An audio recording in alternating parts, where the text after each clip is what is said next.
Welcome to April. We are now back into Mercury retrograde time.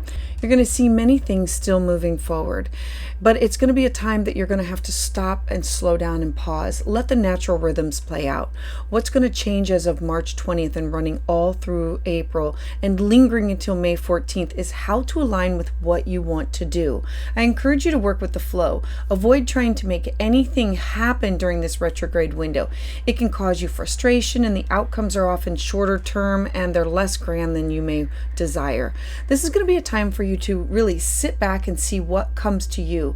Leave yourself time for that last minute magic, as I like to call it, by leaving yourself as unscheduled as possible.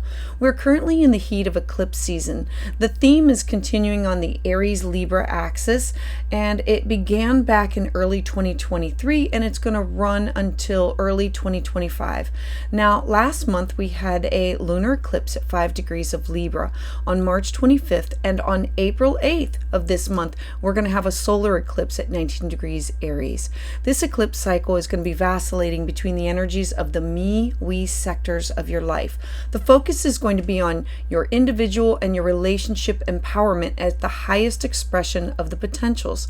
Eclipses, they're linked to the ecliptic, just as the north and the south nodes are. The nodes of the moon, they're connected to your karma, for better or worse, and your dharma, your highest expression of this lifetime. Eclipses, they tend to bring these events or these opportunities that unlock your fate, and they rapidly escalate these big events that are tying you to your destiny. And then finally on April 20th, we're going to have the Jupiter Uranus conjunction. This is probably the biggest event of the year, combining expansion, change, and innovative solutions. Hi, I'm your astrologer, Patricia Tate, and this is your April 2024 monthly astrology forecast. To get updates as soon as they're released, please subscribe. Now let's dive in. So for Sagittarius Sun and Sagittarius Rising, we want to start off with Mercury stationing retrograde. This is on April 2nd, and it'll happen in your 5th house of children, play, creativity, art, music, where you want to take risks. It's the house of gambling. The 5th house is the house of affairs. And so I'm starting off with Mercury, and then I'm going to end the month with Mercury. I have a separate video on this, but it flavors or gives a theme to the overall theme of the month of Mercury: thoughts, ideas, communication, and travel, going back over an area of your life to have you refresh, restart, reconnect, rekindle, respond, reschedule. Mercury retrograde is all of the words, and it's going past your Chiron wound. And then as it does that, like it's already gone over it once, now you're going to go back over it and say, that was a wound. I need to rebuild. I need to reflect. I need to rethink. I need to be able to respond in a healthy manner. So that will start us off with the month of April. As we move forward to April 8th, we have a new moon solar eclipse at 19 degrees of Aries in the same house. Like this house is magnified for you. It's been that way for the last year. Aries is about the me, and Libra, the opposite, is about the we. And so the eclipses have been activating. Where have you given away your power? Are you focused on what brings you joy? Are you focused on what brings you pleasure, creativity, children, creating art, creating music, writing poetry, anything that brings you joy? This could be traveling, anything, whatever it is that brings you joy. A solar eclipse this one is focused on the sense of self.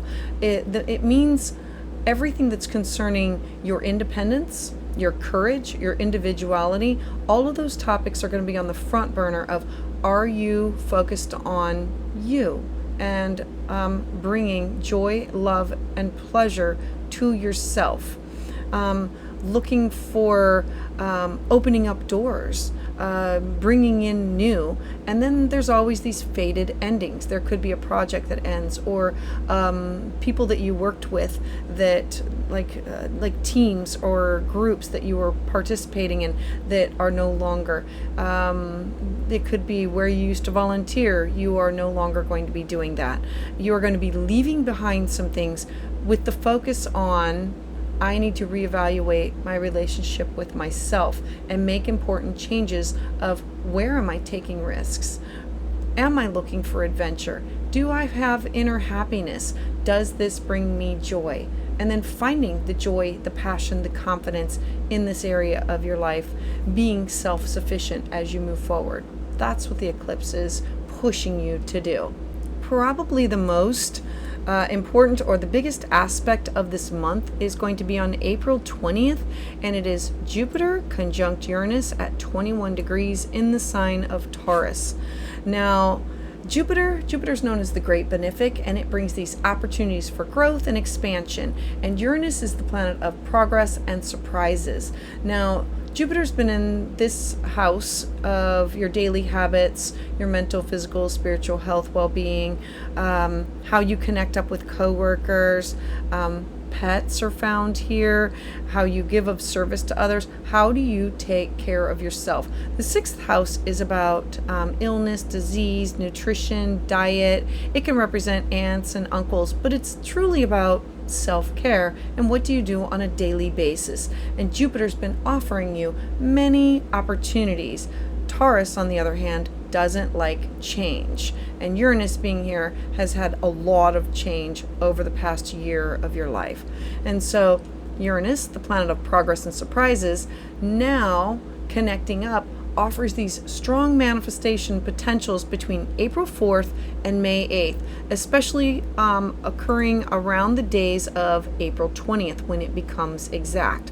When the planet of expansion and extremism combines with shock and surprise Uranus, anything can happen, and it usually happens quickly. Uranus is like lightning, it's electricity. And so Taurus is an earth sign, and it wants to be stable, it wants to be reliable, and so it's shaking the system during this cycle. So now we are looking at unbelievable technological or scientific advances that can happen with self-care or daily habits, finding a mentor, finding a guide. This could be for healing of you, something that's been going on and didn't even think about that. Innovative solutions. This is in every area and every aspect of this transit. It also offers these major financial opportunities of what can you do with this to move forward with. As we move forward to April 23rd, on April 23rd, we're going to have a full moon at 4 degrees in the sign of Scorpio. So the sun is still in your 6th house of needing to create these habits, needing to make sure that I'm taking care of myself, coming up with something new. Everything is just like it's shock, it's surprise, and it's wanting to find some kind of stability. And at the same time, we've got this full moon. The full moon occurs in your 12th house. The 12th house is self-sabotage. It's also dreams and intuition and psychic abilities. It's the house of institutions and hospitalizations and afflictions. And it's where we take these deep journeys for transcendence to bring us the inner healing and an opportunity for each of us to connect to the divine. Now, full moons offer us endings and closures, and so there can be an end to an affliction, an end to, it could be rehab, it could be a hospitalization, an end to you understanding your dreams, your intuition, your psychic ability, revealing some things. Remember that Scorpio is watery, intuitive, psychic, and likes its privacy, and so there could be some secrets revealed at this time. So giving you the heads up, the 12th house is where we like to keep our private life private.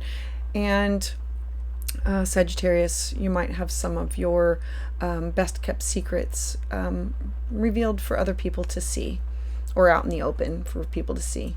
All right. Then on the very next day, on April 25th, we have Mercury now stationing direct. Now, as Mercury is stationing direct, I love this because it's like the month has finally come full circle. Mercury, thoughts, ideas, communication, travel, negotiation, contracts, all of those topics. it went through your fifth house of what do you want to do? Where do you want to take the risks? What brings you joy, pleasure? Is it children? Is it acting like like a grown child? Is it tapping into your inner child? As Mercury went across your Chiron, it helped you to identify some childhood wounds in order for you to take time to heal. And so now Mercury's conjunct the North Node, saying, this is my destiny. This is the direction. I now have it. Aha, I get it. And this is what I'm going to leave behind. It's leaving behind groups or associations that no longer align with where you want to go or what you want to do, because the focus is going to be on you. What brings you joy? What brings you pleasure? Your life's direction, healing yourself, moving forward in a new life path. I absolutely love this for you. So Sagittarius, I would love to hear your thoughts about this in the comments below. Please join me live on Tuesdays at 6 p.m. Eastern Standard Time, where I offer new moon and full moon astrology consultations. For a private consultation, you can schedule that at willowgracemystic.com. And to get updates as soon as they're released, please subscribe.